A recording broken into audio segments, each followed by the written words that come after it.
Hello, you join me, Ron Mosley, for an episode of Rock Lives, where this week we will ask the question, what is the Comfortable Jumpers and why?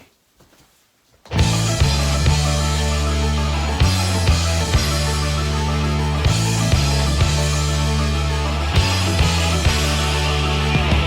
you ever feel like a plastic bag, drifting through the wind, starting out? Do you ever feel so paper thin, like a house of cards caving in? Do you ever feel sinking deep, screaming no one even hears a thing? The Comfortable Jumpers was a band made up of Al and two men called Dan. Al was the drummer, whereas the Dans were the lead guitarist, the bassist and the lead singer. As I met each member of the band, I began by asking, why the Comfortable Jumpers?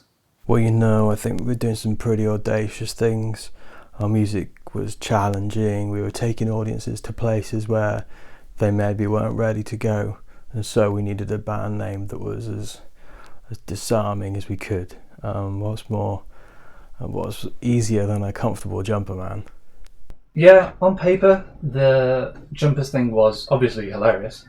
But the problem would be when you're under hot stage lights and you're playing a song 1.5 times faster than you did in rehearsal, yeah, jumpers are not ideal for that situation. I sweat more than a normal human should.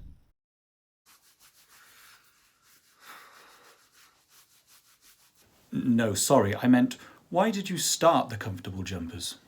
Oh, well, we just wanted to do some things. Operating out of Liverpool in the early to mid-2010s, or twenteens, the Comfortable Jumpers was always known for its unique sound. Yeah, we've always been different as a band, yeah. What you have to remember is that back in the day, a lot of other bands were very,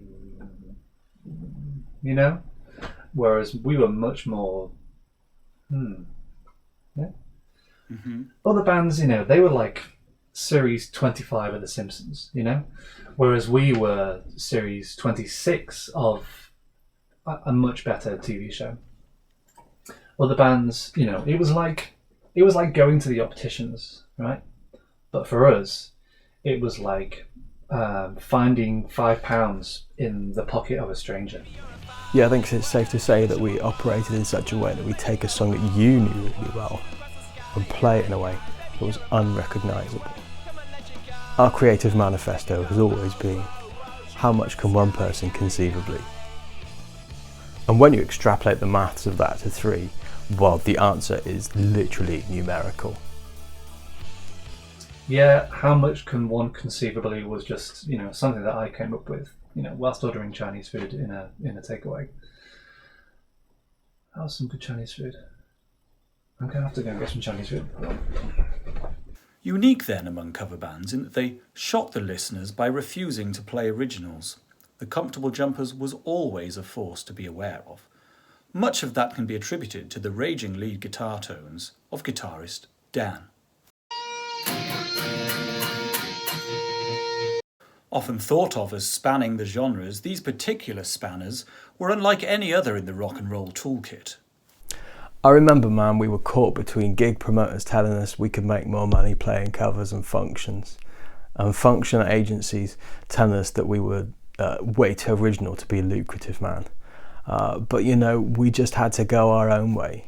Our live shows were something to behold. And something to behold they almost certainly was, with live events from Hoylake to Liverpool and spanning 3 years. The Comfortable Jumpers performances were the stuff of legends. Promoters I spoke to in Liverpool remember being astonished when on a Friday or Saturday night, literally tens of people would turn up to see the band play. Well, I'm following with avid, man,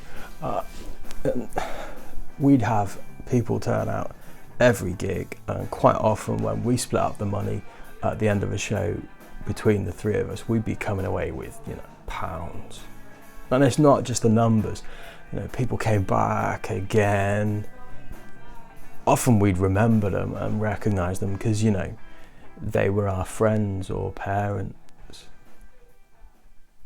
In many ways, apart from Hunter from Gladiator, Dan Martin Hall is the only man I'll ever truly love.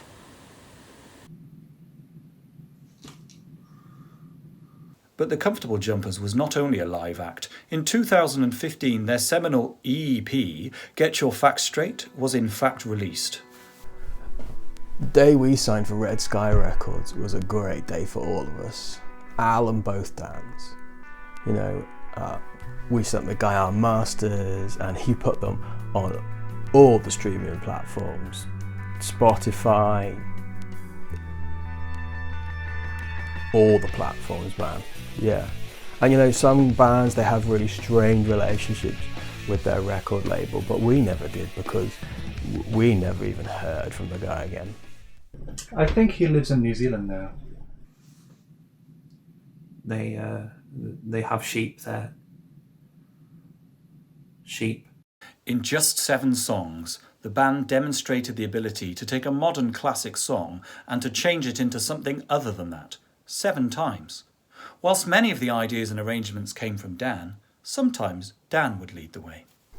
Oh yeah, all of the time, man. I mean, I think if you take the great composers, the Mozarts, the Shostakoviches, the Phil Collinses, and if you think about, you know, if they were living today, man, they'd be writing the same music that we did, but they didn't have the music of Carly Rae Jepsen or the scripts to be inspired by, so they just wrote originals and that. You know, I still remember the day when Dan came into the studio and he said, we're going to play Girls Just Want to Have Fun, man. And, well, no, he'll tell you the story better than I can. Writing the song, we found out that girls don't want to have fun. In fact, the more I think about it, I'm not sure anyone does. Yeah, we just shouted fun. And, you know, you've got a hit on your hands. So when we were writing Chop Suey, I was playing it in 4, like 99% of music, okay? And then Dan came to me and said, hey, you should play it in 3. So I immediately punched him square in the face. I said, are you insane? If people hear music in 3, they will lose their minds. Yeah, we can't do this. So anyway, we did, and it was fun. It's important to put your own spin on things.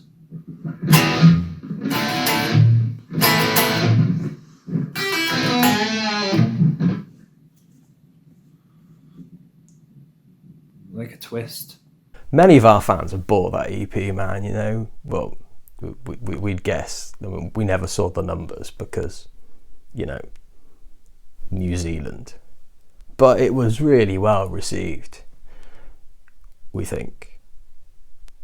And of course, following the EP, there were the obligatory promotional music videos.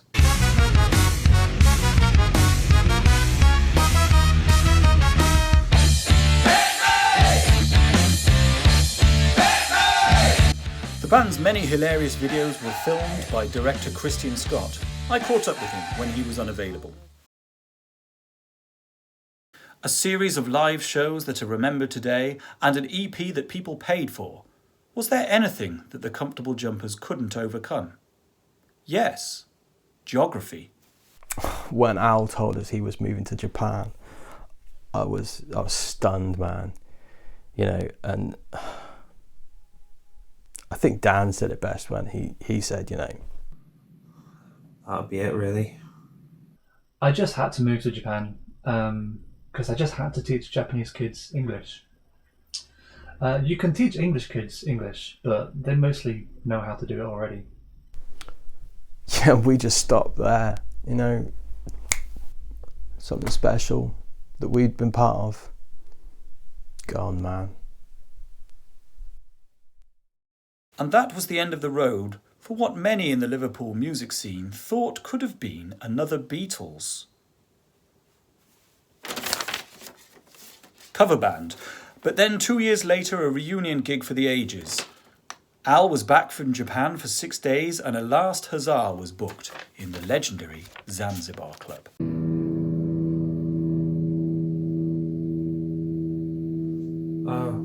You hear stories, don't you, of like all the great rock bands and the fights they had in the practice room and they're penned in that room for ages, man. Wild parties, rehearsing for shows, and you know, we never had any of those stories because we didn't like to practice.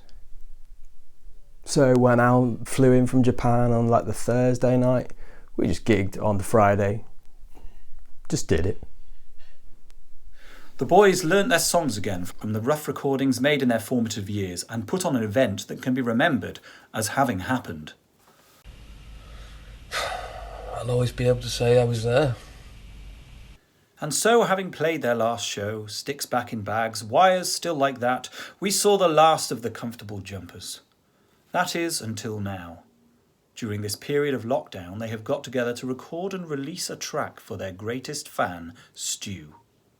Stu was always there, like a bad smell. From gig to gig, come rain or shine, or the other weather. And now they pay their tribute to their number one fan in his own immortal words. The shoes have officially come off. Music fans across the nation, if they are even aware it is happening, will be able to hear what we call the Comfortable Jumpers one last time.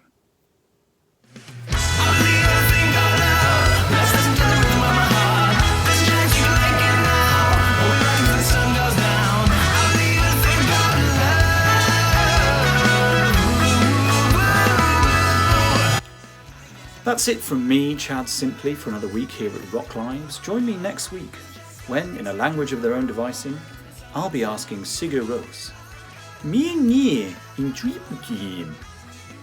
Until then, stay comfortable.